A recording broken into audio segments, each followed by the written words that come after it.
I am here to congratulate a very, very special group of young people, the winners of these wonderful Prudential Spirit of Community Awards and their parents.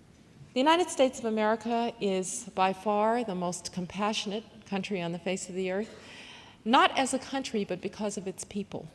Philanthropy is deep in our souls and in our hearts, and so you follow in a proud tradition of people who've cared to do something for those a little less fortunate.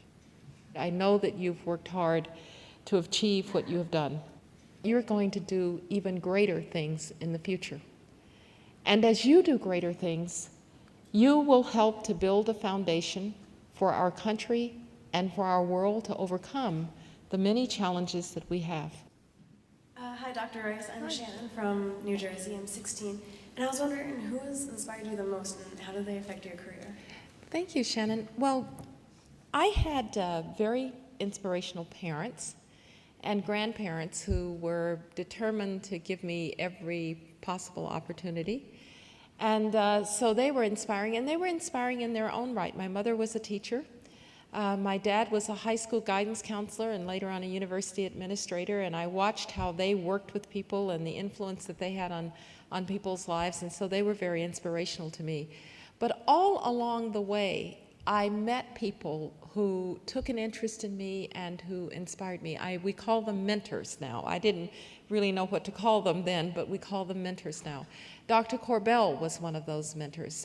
Many years later, I met a man named Brent Scowcroft, who became the National Security Advisor to the first President Bush and brought me to Washington.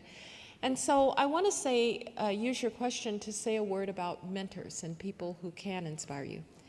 The first point is that we often say you have to find role models who look like you. Well, I don't believe that. I think you can find your role models in all colors, shapes, sizes, genders. You just have to find people who are interested in you. And if you want to find people who are interested in you, sometimes you have to approach them. Sometimes if you find somebody very interesting, a teacher, for instance, maybe you have a class with a teacher and you think, gee, I'd really like to get to know that teacher better. Go and talk to the teacher and talk about something that's of interest to both of you. And I think you can develop mentors and relationships that will all along your life, all through your life, serve you very well. So I was lucky to have lots of people inspire me along the way, but the one characteristic that each and every one of them had is that they were interested in bringing young people along and they took an interest in me. And I think it's really important to find people who will do that for you.